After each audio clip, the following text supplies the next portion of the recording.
So, getting back to Josh Palmer now, I started by saying I will take half credit for this because I did list him last night, but I don't want to take full credit because I was really warmed up to the idea by Eric Turner of Cover One and Joe Marino because they were talking about this for a couple of weeks now and saying how good of an idea it would be for the Bills.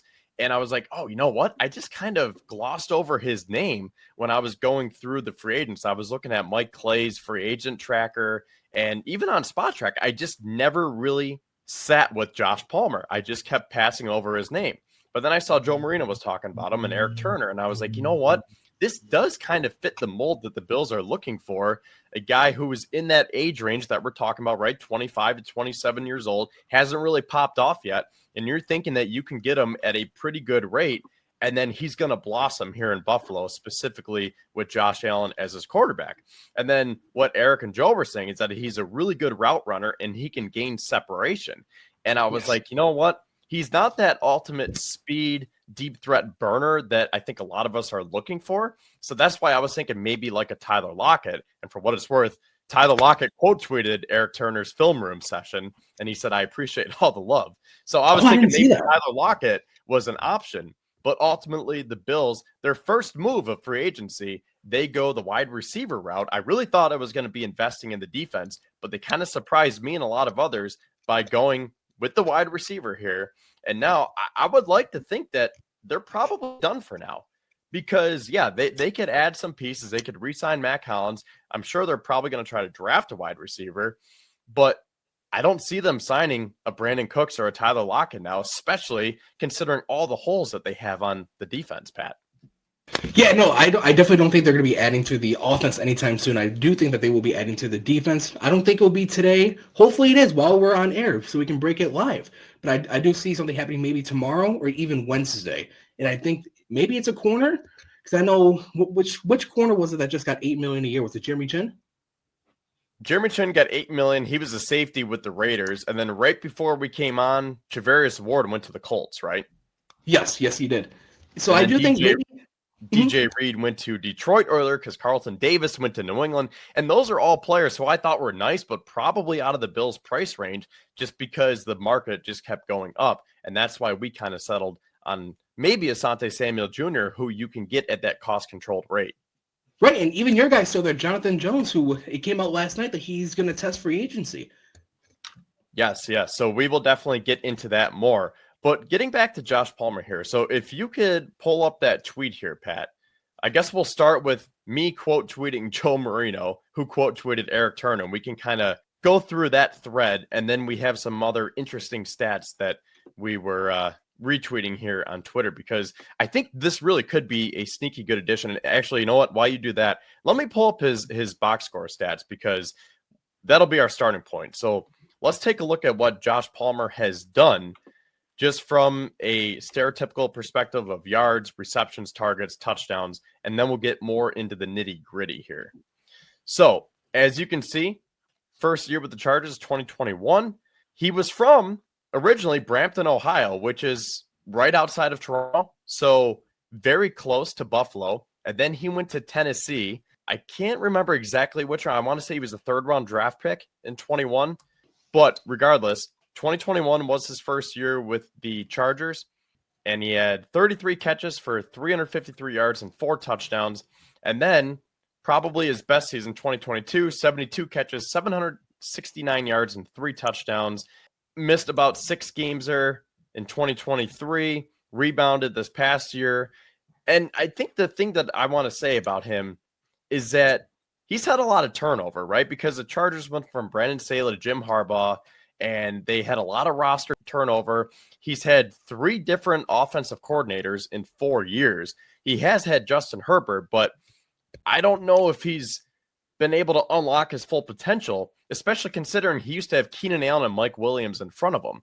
So I feel like this is that classic example where you could look at this and say, I think the Bills are trying to find him at the right time. He could be one of those very underrated but solid signings where at first you say, $12 million a year for Josh Palmer. But by the end of it, it's like, oh, wow, Brandon Beane and his staff knew what they were doing.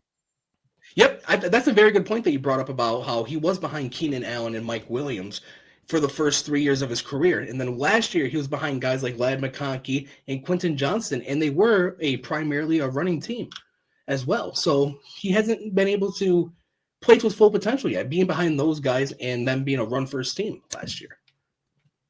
Yeah, so I think it's important that you kind of have to take it with a grain of salt because, and someone did confirm that he was a third round draft pick. So I just want to look at that because I just want to make sure that he was out of Tennessee, right? Do you remember him at the time? Because he's one of those guys. That's what I mean, where he flies under the radar. I don't really remember scouting him 4 years ago. I don't really remember the Chargers drafting him and saying, oh, this is Josh Palmer. He's a really good wide receiver. So that's why I think when we talked about it with Desante Samuel Jr., so literally the same team, but the other side of the ball, same age range where you're trying to capitalize on that, the Bills went the wide receiver route with Josh Palmer. And they're saying, okay, Josh to Josh, here's a new duo. Yes, he did go to Tennessee as well. So Okay, yep. yeah, I don't remember really scouting him much. He's one of those names that flies under the radar. I know Kevin Masseri's not a big fan of the Curtis Samuel signing, but I was. I feel like this one's a better signing than the Curtis Samuel signing. Yep. And now, as Spin says, we still need a field stretcher. So that kind of ties into what I was just going to say here. So when I quote tweeted Joe Marino, if you can find that, Pat, yep, I said that he's not the ultimate speed option. He's not that field stretcher down the field, right? Can't really take the top off the defense. Yep. Okay. So I'll just read it word for word. So he does not have the ultimate speed to be a burner down the field. His 40 time was a 4.52, and his AAV of $12 million is more than I expected. But he is a great route runner who uses that skill set to gain separation, and he has good size with that 6'1", 210-pound frame. And if you click on Joe's tweet, Pat, you can see he was number 11 in the NFL in route win percentage against man coverage and number 12 in separation score. And it's about a 45-second clip from Eric Turner just showing some of his routes and his clips. And you can see that he's not going to just necessarily stretch the field and just burn you down the field. But because of that physicality, and he has good hands as well, that's how he can win. He gains that separation. He knows how to use his body to his advantage. And that's why I just think that he's one of those sneaky wide receivers who can put up some numbers, but really I think he's going to fit into that everybody eats mentality, because that's the difference between a Josh Palmer and a DK Metcalf. That's why I didn't want DK Metcalf, because I didn't want to get back to paying a wide receiver $30 million. Yeah, I know I just said that $12 million is maybe an overpay, but considering how I think the Bills are going to use him, I think this is that niche role that the Bills wanted to carve out here. And no, I definitely do agree with you that he does fit into that everybody eats mentality. And like we spoke on a couple minutes ago, he was behind some very good wide receivers again: Keenan Allen, Mike Williams, McConkey, and Quentin Johnston. Now Josh Allen spreads the ball around, so I'm very interested to see what he can do in this offense, especially on the boundary, because I feel like that's one thing that we were missing last year was a true boundary receiver. Because we have guys like Shakir and Samuel, guys that play in the slot, along with Kincaid, who can play in the slot too. So I felt like we were very crowded in the slot, and we didn't have enough boundary depth. I know we brought in Amari Cooper pretty late, but with that whole wrist injury, he wasn't effective. And then same thing with Keon Coleman. Well, you know what? If you want to pull up the next tweet that I had there, because I retweeted a couple of advanced analytics. So while you do that, I'll speak on the wide receiver room a little bit more, because I think a lot of people are saying this is what the Bills were lacking. They needed that true boundary receiver who can be that separator down the field. And I think it's important to note, because when you think of separation, you think of speed. And I feel like everyone's still caught up on the Xavier Worthy thing. Maybe not anymore after that arrest. But just in terms of last year with the draft, and you're thinking you want the speed, you want the separation. Palmer isn't that burner, as we've been saying here. But again, he knows how to get open. And I think that's what the Bills have been lacking, as these stats will show. So yeah, if you were to click on that left one there, you can see the separation rate between Palmer and the rest of the Bills wide receivers in 2024. So I think everyone can see that, but just in case. So his win rate was 19.7%, And then you look at the Bills wide receivers here and tight ends, because they do have Kincaid on there and Knox. Amari Cooper was 12.8%. And then you go down, Keon Coleman, 12.5. You go all the way down. Khalil Shakir, as great as Khalil Shakir is, 7.7%. And you can just see some of these advanced numbers here where Josh Palmer, I think, is going to turn out to be one of those Brandon Beane signings where it's like, okay, you know what you were doing once again, and this is why we're not the GM of the Buffalo Bills. I could be wrong, because I think it's important to note we'll have to see what the details of the contract are. But as of now, based on average annual value, you're giving Josh Palmer and Curtis Samuel $20 million. So is that going to be enough, especially considering the holes on defense? So, like, I don't think that this is a needle mover, but I just want to be patient because I think there's more moves to be made. And by no means are the Bills done on either side of the ball. But I think for the wide receivers, we might be done with free agency. Draft one, maybe you can sign a lower tier free agent, and I hope that they can re-sign Mack Hollins. But in terms of going after that bigger target, this was it. Like, I think Josh Palmer is the Amari Cooper replacement. Would you agree? I do agree. I know I was texting a few friends earlier about, do the Bills bring back Amari Cooper or do they bring in a guy like Josh Palmer? Which they end up bringing in a guy like Josh Palmer. I don't think that they're going to go out and sign a Amari Cooper now. Maybe Mack Hollins. But I did see a tweet that said if you combine Mack Hollins and Keon Coleman's stats last year, it's almost 900 receiving yards. So now I wonder, we're bringing in a guy like Josh Palmer, if Mack Hollins' workload, they're going to try to push it onto Keon Coleman. Well, speaking of Coleman, so the other stat that I have here this is from Fantasy Points data.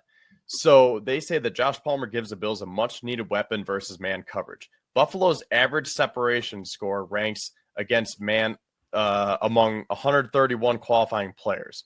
So Keon Coleman was 54th, Mack Hollins was 71st, Khalil Shakir was 82nd, and Dalton Kincaid was 86th. Josh Palmer was 8th. So when you're talking about that separation, that really gives some context when a guy like Khalil Shakir, someone we love, and he is just so savvy, and we think he's a great route runner. Well, when Josh Palmer is 8 and Shakir is 82nd, we really might be looking at this deal in a few years and saying, wow, that is so much better than giving DK Metcalf $30 million. And of course, DK Metcalf is a great player. I'm not trying to take away from that, but I'm just talking about trying to find the right player for the right price, because in terms of the cap, it's kind of hard to say right now because as of last night, the Bills were probably $1 million over the cap. And that was according to Over the Cap and Spot Track. And that didn't necessarily factor Greg Rousseau's extension and then Josh Allen's new deal. Now, we talked about if Josh got that extension, that could open up $12 million. Sal Capaccio was saying, who knows, maybe because this is technically a new deal, he is signed through 2030. So they ripped up 4 years of that contract. So technically they extended 2 years of it, but it really is a new deal. So that could really be $20 million in cap space.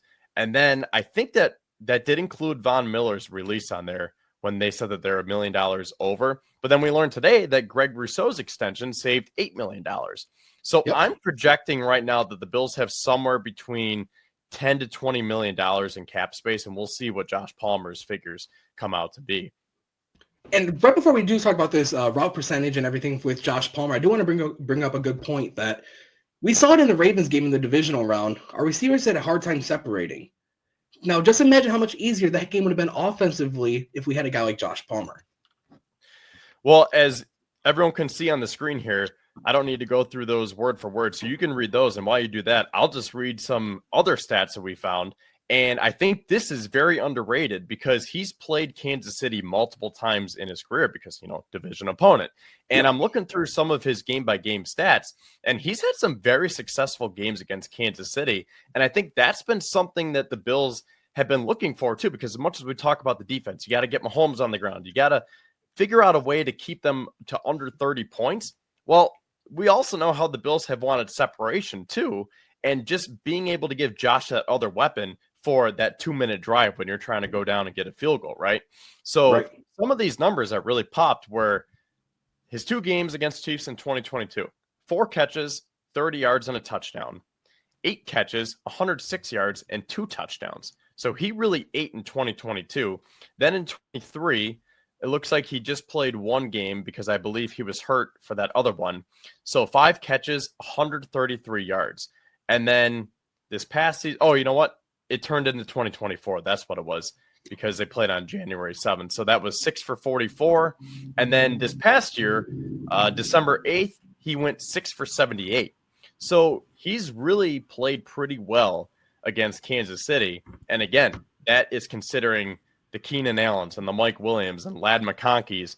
So he's had other players around him. So I think that speaks volumes for what he could potentially do for the Bills.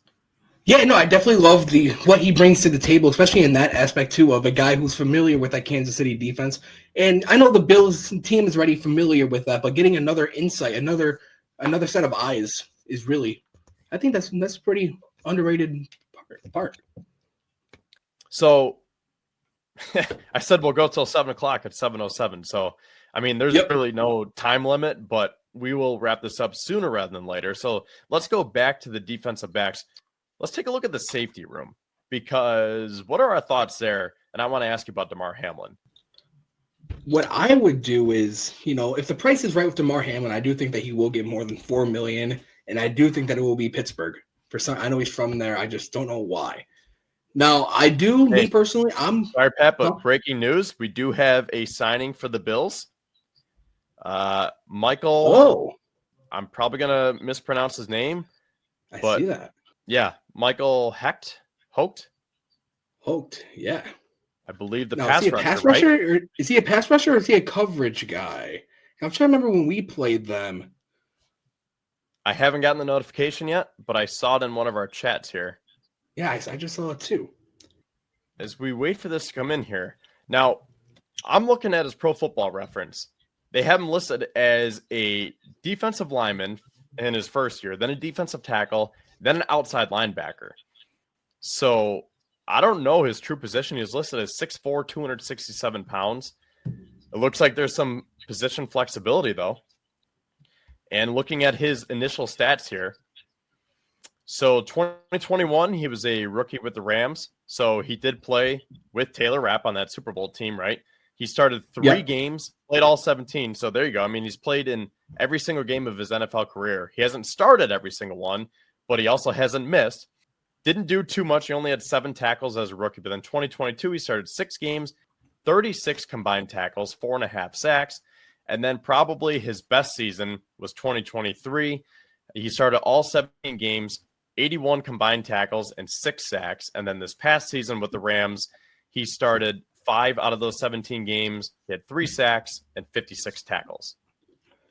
And it was a 3-year, $24 million deal. So average per year is like what, 8? It's a good amount of money. I still haven't seen it yet. See, I have it right here from Ian Rappaport. The Bills are adding again, this time signing free agent Rams linebacker Michael Hoecht on a 3-year deal worth a max value of $24 million. Okay. So it comes out to roughly $8 million a year. Yeah, that would be 8. Okay, so I think he's one of those guys, he can play anywhere on the line. So positionless football, right? That's something that we've been talking about. And that age range, once again, 25, 26 years old, looking for that second contract, trying to find their peak. And I think he found a new home here in Buffalo, and the Bills are trying to make it that match that we've been talking about where he can play his best football over these next few years. Now, seeing that this is a 3-year deal, and he is, what, I believe you said 27? I need to look for confirmation on that. He's 27. Okay, so a little bit older than that age range, but still 25 to 27. Does this interfere with the Trey Hendrickson trade? I wouldn't think so, but I wouldn't think so. It's some decent money. I got to get this pronunciation down here. Yeah, I know. That's like what? I don't want to mispronounce his name. He's one of those guys. Like I have seen him before. It's not like I've never seen the name. I just never learned how to say it because he wasn't one of our guys. Right. I remember seeing his name a couple of times when we played them back in November, December. Yeah, because the Bills the Rams a couple times here. So yeah. He's another Canadian. Look at that. He was born in Oakville, Ontario, lived in Canada until his family moved to Oakwood, Ohio when he was 3 years old. His family moved back to Canada for his first 2 years of high school, where he lived in Stittsville and went to South Carleton High School. and then Toronto, where he went to North Toronto Collegiate Institute before returning back to Ohio. So I guess he kind of bounced around a little bit. And then he played for the Brown Bears for 4 seasons in college. He was named second team All Ivy League as a senior after finishing the season with 42 tackles, 9 tackles for loss, and 4 sacks. Finished his collegiate career with 174 tackles, 29.5 tackles for loss, and 16.5 sacks with 2 forced fumbles and 4 fumble recoveries in 37 games played. And he was undrafted in 2020. He was drafted in the CFL draft, round 2, pick 10 in 2020. And then he went undrafted, it looks like, and the Rams picked him up. Man, that's the guy we didn't even talk about when we brought the defensive line. See, I knew there was going to be one of those sneaky additions that no one was really talking about here, and there it is. Okay, so let's see here. Yeah, he was signed by the Rams as an undrafted free agent following the 2020 draft. In his second year, he signed a reserve/futures contract with the team on January 18, 2021, and then he made the Rams' 53-man roster. For the entire 22 season, he was on the Rams' active roster, and midway through the season, the Rams moved his position from defensive tackle to outside linebacker. As a starter in the final 7 games, Hoecht produced 34 tackles, 4 tackles for loss, and 8 quarterback hits.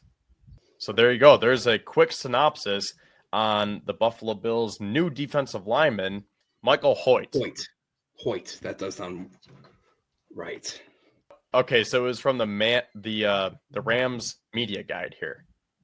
Michael Hoecht. And then just to reiterate what we just said with Michael Hoecht here, he was an undrafted free agent, and he hasn't missed a game in his 4-year career.